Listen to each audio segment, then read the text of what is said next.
Sementara di sisi lain ada ayat-ayat yang menjelaskan bahwa semua orang akan melihat Tuhan datang di atas awan-awan di langit dengan segala kekuasaan dan kemuliaannya. Lah itu ada ayatnya.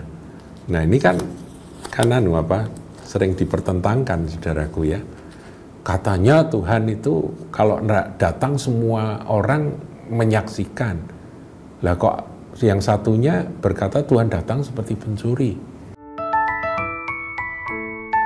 Shalom saudaraku.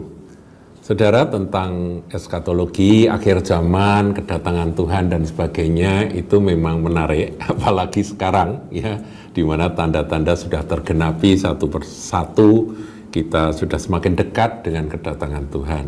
Kita perlu belajar.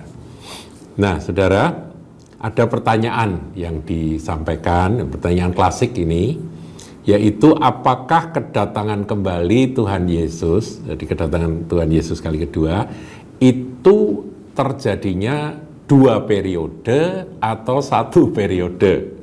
Nah, ini ya harus dijawab pelan-pelan, saudaraku. Saya akan ngajak saudara untuk mempelajarinya. Nah, kalau saya pelajari itu memang ada 2 pandangan. Jadi dalam eskatologi ada 2 pendapat yang masing-masing punya dasar argumentasi firman. Jadi bukan ngawur, saudaraku ya. Yang ngawur-ngawur ada, tapi itu saya singkirkan. Ini 2 pendapat yang kuat. Yang satu berkata 1 periode saja. Jadi Tuhan itu datang 1 kali nanti di penghujung zaman, yaitu ketika dia datang menghancurkan akan antikristus dan dia akan menegakkan kerajaan 1000 tahun. Itu 1 kali. Nah, sementara adanya ayat-ayat yang begini begitu membuat orang berpikir, ini bagaimana pengertiannya? Sehingga timbullah pendapat atau teori bahwa Tuhan Yesus datang kembali, saudaraku, second coming of Jesus Christ, itu 2 periode. Nah, kita akan coba teliti dan bedah apa yang menjadi dasar argumentasi kenapa 2 periode. Dan tentunya yang 2 periode ini pun ada beberapa teori ya. Ada yang teori di awal 7 tahun terjadi pengangkatan, di pertengahan 7 tahun terjadi pengangkatan, dan sebagainya. Ya, jadi itu pun teori-teori yang ada di dalam kekristenan. Kita tidak bahas itu, saya hanya fokus pada 2 periode atau 1 periode. Kalau 1 periode berarti ya cuma sekali Tuhan datang. Nah, gini saudara, kita akan bahas satu persatu dasar penafsiran dari kedua pandangan tersebut. Apa yang menjadi landasan firman-Nya? Yaitu pandangan 2 periode. Ya, saya pikir dalam video kali ini saya akan fokus dengan pandangan yang 2 periode. Begini, saudaraku, kedatangan Tuhan Yesus dikatakan seperti pencuri pada malam. Nah, kalau ada ayat yang berkata bahwa Tuhan datang seperti pencuri, berarti pencuri itu kan diam-diam, saudara. Pada malam ketika semua tertidur, tidak siap, tiba-tiba Tuhan datang, gitu ya. Apa ya istilahnya itu, tidak terduga dan tidak diketahui. Senyap, tiba-tiba Tuhan datang. Gitu ya, seperti pencuri. Ayatnya kita lihat dulu, 1 Tesalonika 5 ayat 1. Tetapi tentang zaman dan masa, saudara-saudara, tidak perlu dituliskan kepadamu, karena kamu sendiri tahu, benar-benar, taunya itu tahu benar-benar, bahwa hari Tuhan datang seperti pencuri pada malam. Ya, sekali lagi ya, pencuri itu tidak mungkin gedobrakan atau bikin suara gaduh, kan nggak mungkin. Pencuri itu berusaha sesenyap mungkin untuk tidak diketahui kapan dia datang. Itu pencuri, ya saudara. Nah, kita lihat ayat yang keempat, saudara. Tetapi kamu, saudara-saudara, kamu tidak hidup dalam kegelapan, sehingga hari itu tiba-tiba mendatangi kamu seperti pencuri. Nah, ayat 5, karena kamu semua adalah anak-anak terang dan anak-anak siang. Kita bukanlah orang-orang malam atau orang-orang kegelapan. Jadi, dengan demikian, Rasul Paulus menjelaskan, Tuhan memang datang seperti pencuri bagi orang yang tidak siap. Tapi bagi orang yang berjaga-jaga, maka kita tahu kapan Tuhan akan datang dan kita siap. Dan ketika Tuhan datang, kita menyambut Dia. Paham ya saudaraku? Itu yang dimaksudkan dengan ayat-ayat ini. Masih tentang pencuri saudaraku. Dalam Perjanjian Baru ada beberapa ayat. Wahyu 3 ayat 3. Karena itu ingatlah bagaimana engkau telah menerima dan mendengarnya. Turutilah itu dan bertobatlah. Karena jikalau engkau tidak berjaga-jaga, jadi ini sekali lagi ini pelajaran tentang ayat-ayat pencuri ini adalah supaya kita berjaga-jaga gitu ya saudaraku. Aku akan datang seperti pencuri dan engkau tidak tahu pada waktu manakah aku tiba-tiba datang kepadamu.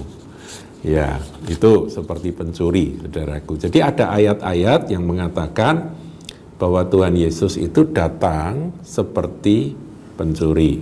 Satu lagi ya, saudaraku, Wahyu 16 ayat 15. Lihatlah, aku datang seperti pencuri. Berbahagialah dia yang berjaga-jaga dan yang memperhatikan pakaiannya supaya ia jangan berjalan dalam telanjang. Telanjang itu kelihatan kedagingannya, sifat-sifat daging itu yang muncul. Dan jangan kelihatan kemaluannya, mempermalukan akan diri sebagai anak Tuhan. Nah itu saudaraku, ayat-ayat tentang pencuri. Jadi teori pandangan dua periode itu didasarkan pada ini. Jadi ada ayat-ayat yang mengatakan Tuhan itu seperti pencuri, jadi senyap. Orang banyak yang nggak tahu bahwa Tuhan sudah datang, gitu ya. Sementara di sisi lain ada ayat-ayat yang menjelaskan bahwa semua orang akan melihat Tuhan datang di atas awan-awan di langit dengan segala kekuasaan dan kemuliaannya. Lah itu ada ayatnya. Nah ini kan sering dipertentangkan saudaraku ya. Katanya Tuhan itu kalau datang semua orang menyaksikan. Lah kok yang satunya berkata Tuhan datang seperti pencuri. Nah inilah yang menjadi dasar dari teori dua periode. Jadi seperti pencuri itu untuk jemaatnya, untuk milik kepunyaannya, untuk gerejanya, itu seperti pencuri. Gereja yang benar, saudaraku ya. Nah itulah waktu pengangkatan atau kebangkitan orang mati, ya, saat dimana kita bergabung dengan Tuhan. Nah itu saudaraku, seperti pencuri itu yang itu. Sementara yang Tuhan dilihat oleh seluruh umat manusia, seluruh bangsa, semua orang lah, saudaraku, melihat dia turun dengan kemuliaan dan kekuasaannya, itu adalah periode yang kedua. Nah, kita lihat, saudaraku ya, Matius 24 ayat yang ke-30. Pada waktu itu akan tampak tanda Anak Manusia di langit, dan semua bangsa di bumi akan meratap, dan mereka akan melihat Anak Manusia itu datang di atas awan-awan di langit dengan segala kekuasaan dan kemuliaannya. Wow. Jadi semua dikatakan di situ ya. dan mereka akan melihat anak manusia itu datang di atas awan-awan di langit. Itu semua bangsa di bumi, saudaraku. Karena adanya dua perbedaan ini, ayat ini berkata bahwa Tuhan datang dan disaksikan oleh semua orang dengan segala kekuasaan dan kemuliaannya. Kemudian ada ayat Tuhan datang seperti pencuri, makanya kamu harus berjaga-jaga. Nah, dua ini yang menjadi dasar, dua ayat yang berbeda ini menjadi dasar. Memang kedatangan Tuhan itu dua periode. Begitu, saudaraku. Ada lagi tambahan, saudaraku, ini yang menjadi dasar keyakinan teori dua periode kedatangan Tuhan. Jadi periode pertama untuk umatnya, kepunyaannya. Teori yang kedua adalah Tuhan datang cuma sekali. Ya, dia datang untuk kemuliaannya, untuk apa? Untuk milik kepunyaannya, maaf ya, untuk milik kepunyaannya, tapi juga dia datang untuk mengalahkan antikris, ya, memerangi antikristus dan menegakkan kerajaan 1000 tahun. Ya, ini tambahan, saudaraku, ya, tambahan ayat yang meneguhkan teori mereka. Lukas 17 ayatnya yang ke-34 sampai 36. Aku berkata kepadamu, pada malam itu ada dua orang di atas satu tempat tidur, yang seorang akan dibawa, yang lain akan ditinggalkan. Ayat 35, ada dua orang perempuan bersama-sama menghilang, yang seorang akan dibawa, yang lain akan ditinggalkan. Kemudian ayat 36, kalau ada dua orang di ladang, yang seorang akan dibawa, dan yang lain akan ditinggalkan. Ini ditafsirkan adalah hari pengangkatan, saudaraku, di mana Tuhan datang seperti pencuri. Jadi, kalau saudara merenungkan, kenapa kok dikatakan ada yang tidur pada malam, ada bekerja di ladang, ada yang sama-sama menghilang. Itu sebetulnya berbicara tentang jam waktu yang berbeda atas bumi yang bulat bundar itu, saudaraku, ya. Bumi itu kan bulat, ya. Jadi kalau di sini jam pagi, di Amerika malam, gitu ya, saudaraku. Nah, kalau malam tidur, yang di Amerika, anak-anak Tuhan sedang tidur, dua orang, yang satunya sungguh-sungguh sama Tuhan, percaya dan menjadi milik Kristus, ini diangkat, yang satunya ditinggal. Ini left behind, saudaraku, ya. Itu yang di Amerika. Yang di sini sedang bekerja, yang satu diangkat, yang bekerja di ladang, ya. Pada zaman itu kan kerja di ladang, sedang bekerja gitu. Nanti sore hari sedang menghilang, yang satunya tiba-tiba hilang, yang satunya sedang menghilang, temannya kok hilang, gitu ya. Makanya ada film-film yang menceritakan tentang pengangkatan, film-film cerita, saudaraku, ya. Itu ya gitu itu. Jadi tiba-tiba lenyap, bahkan tinggal pakaiannya, jam tangannya semua ditinggal, gitu ya. Dia pakai tubuh kemuliaan, pakaian kemuliaan yang surgawi, diangkat menyongsong Tuhan di udara. Ada pertemuan di udara, pertemuan yang manis. Itu digambarkan seperti pencuri. Jadi kita siap, nanti Tuhan datang, kita akan terangkat dan mengenakan tubuh kemuliaan. Ya, saudara, itu adalah pandangan dua periode. Nah, saudaraku, pandangan dua periode ini juga ditopang dengan teori yang sudah saya sampaikan, yaitu teori penggenapan 4 misteri Allah. Kalau saudara lihat di dalam Wahyu pasal yang ke-10 ayat 7, di sana dikatakan bahwa semua misteri atau rahasia Allah itu akan digenapi ketika sangkakala yang ketujuh atau yang terakhir itu ditiup. Nah, saudaraku, sangkakala ketujuh atau terakhir ditiup, maka 4 misteri ini tergenapi. Nah, ini pertanyaan atau batu ujiannya, benarkah 4 misteri ini terjadi pada waktu yang bersamaan, yaitu pada waktu sangkakala yang ketujuh ditiup? Kalau iya, ya berarti memang 2 periode, saudaraku. Karena apa? Karena begini, teori rahasia atau teori misteri itu kan ada 4 misteri, saudaraku ya.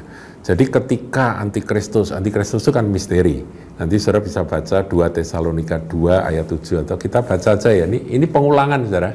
Sudah ada satu pelajaran khusus, mungkin di thumbnail nanti bisa ditampilkan, saudara bisa ikuti kalau sudah tertarik. Tapi ini saya ulangi secara cepat ya. Di dalam 2 Tesalonika 2 ayat yang ke-7 dikatakan, ini terjemahan Indonesia kurang pas, karena secara rahasia kedurhakaan telah mulai bekerja, tetapi sekarang masih ada yang menahan, kalau yang menahannya itu telah disingkirkan, dan seterusnya. Nah, saudara, karena secara rahasia kedurhakaan itu mestinya terjemahan yang lebih tepat, karena rahasia atau misteri kedurhakaan telah mulai bekerja. Jadi kedurhakaan atau antikristus itu adalah misteri. Nah, misteri ini nanti akan terungkap bahwa oh ternyata ini toh yang dimaksud dengan antikristus, si pendurhaka itu. Nah, itu ketika itu tergenapi, yaitu di ayat 4, yaitu lawan yang meninggikan diri di atas segala yang disebut, yang disembah sebagai Allah. Bahkan ia duduk di bait Allah dan mau menyatakan diri sebagai Allah. Dan ketika dia menyatakan diri sebagai Allah, jadi dia, si antikris menyatakan diri, maka genap misteri antikris atau misteri kedurhakaan. Dia muncul, dan itulah saat yang menjadi penutup zaman anugerah kepada bangsa-bangsa lain. Nah, saudara bertanya, loh kok ada toh masa anugerah pada zaman ada bangsa-bangsa lain, kok bisa ditutup? Ada ayatnya, saudaraku, di dalam Roma 11 ayat 25. Ini memang ayat-ayat kunci bagi kita yang mempelajari teori misteri. Ya, ayat 25. Sebab saudara-saudara, supaya kamu jangan menganggap dirimu pandai. Aku mau agar kamu mengetahui rahasia atau mysterion atau misteri ini. Sebagian dari Israel telah menjadi tegar. Kata tegar dalam bahasa aslinya apa, saudaraku? Dibutakan hatinya, ya, mata hatinya dibutakan. Sampai jumlah yang penuh dari bangsa-bangsa lain telah masuk. Nah, kemudian dengan jalan demikian seluruh Israel akan diselamatkan seperti ada tertulis bla bla bla. Itu ayat 26. Jadi, saudara, nanti ketika antikris itu muncul, itulah saat di mana zaman gereja, zaman bangsa-bangsa lain ditutup karena sudah penuh. Dan justru dengan antikris menyatakan diri itu, Israel sadar bahwa yang dipikir adalah Mesias, karena mungkin dialah yang membangun bait suci, tapi ketika dia menyatakan diri bahwa aku adalah Allah, semua kaget, ternyata kita tertipu. Dan kemudian mereka mulai teringat akan dia yang ditikamnya, yaitu Tuhan Yesus yang disalibkan itu. Kemudian mereka meratap dan mereka bertobat. Jadi antikris muncul, Israel bertobat, tapi antikris muncul, itu adalah penutup zaman anugerah pada bangsa-bangsa lain, karena jumlahnya sudah penuh. Jadi begini, saudaraku, nanti kapan detik antikris itu muncul, mungkin 1 detik sebelumnya masih ada orang bertobat dari bangsa manapun. Bangsa Yahudi juga boleh masuk ke gereja, saudaraku. Nah, ketika sudah selesai ditutup, antikris menyatakan diri. Nah, kemudian misteri apa lagi yang tergenapi pada detik itu? yaitu misteri pengangkatan. Karena sangkakala yang terakhir ditiup, itu kalau dalam 1 Korintus 15, ini saudara harus banyak buka-buka firman, saudaraku ya. 1 Korintus 15, ayatnya yang ke-51, sesungguhnya aku menyatakan kepadamu suatu rahasia, kita tidak akan mati semuanya, tetapi kita semua akan diubah. Jadi ada pengubahan tubuh. Dalam sekejap mata, pada waktu bunyi nafiri yang terakhir, nafiri itu sangkakala, salpix dalam bahasa aslinya. Sangkakala yang terakhir, ya, last trumpet, sebab nafiri atau sangkakala akan berbunyi dan orang-orang mati akan dibangkitkan dalam keadaan yang tidak dapat binasa. Nah, ini kan persis seperti 1 Tesalonika 4 ya, ayat 15, 16, 17. Jadi kita tidak akan mendahului mereka yang mati dalam Kristus. Bangkit dulu mereka dan kita semua akan diubah dan kemudian kita akan bersama-sama dengan mereka yang dibangkitkan dengan tubuh kemuliaan, kita akan menyongsong Tuhan di angkasa. Ada pertemuan di udara. Nanti ya saudaraku ya, itu teori pengangkatan yang bertepatan dengan munculnya antikris, teori pengangkatan yang bertepatan dengan ditutupnya zaman gereja. Sudah, kalau sudah selesai, sudah jumlah penuh, ini gereja diangkat. Bahkan ada yang berkata, ya gereja inilah yang menahan antikris itu tidak muncul gitu. Atau belum bisa muncul gitu, ada yang menahannya. Itu teori, saudaraku ya, pendapat. Tapi dalam teori yang saya sampaikan, ya saudara nanti bisa lihat itu thumbnailnya. Ini merupakan saat bersatunya akan tubuh dan kepala, atau mempelai wanita dan mempelai pria. Dalam Efesus dikatakan bahwa rahasia ini besar ketika Paulus berbicara tentang pernikahan. Rahasia ini besar, tapi yang aku maksudkan adalah hubungan Kristus dan jemaat. Jadi Kristus itu sebagai suami, jemaat itu sebagai istri, dan pernikahan, hari kesatuan itulah hari pernikahan anak domba. Jadi ada 4 misteri. Misteri pernikahan, rahasia itu besar, ya misteri itu besar. Kemudian misteri antikris, ya yang sudah ada tapi nanti akan muncul seorang antikristus yang akan menyatakan diri sebagai Allah dan membuat orang-orang Israel yang tegar, yang buta mata hatinya itu tiba-tiba bertobat. Itu misteri ketegaran Israel, ya. Roma 11 ayat 25. Dan satu lagi yaitu misteri pengangkatan. Pada saat yang sama kita diangkat. Nah, saudaraku, kalau pandangan 2 periode ini memang didukung oleh teori yang saya sudah ajarkan, yaitu teori penggenapan 4 misteri Allah yang ada di dalam Wahyu 10 ayat yang ke-7. Ya saudara, belajar dan belajar dan belajar, belum tentu apa yang kita pelajari itu yang paling benar, tapi nggak ada salahnya kita terus belajar dan belajar. Nah, besok saya akan sampaikan tentang teori yang satunya. Mengapa ada orang yang lebih cenderung mengatakan bahwa kedatangan Tuhan cuma 1 kali saja. Jadi kedatangan Tuhan kali kedua itu cuma 1 periode saja. Dasarnya apa? Nanti saya juga akan sampaikan. Ya, terserah saudara lebih cenderung kemana, yang penting kita siap. Ya, Tuhan Yesus memberkati. Jangan lupa like, comment, share, dan subscribe channel GKBK Hal Semarang.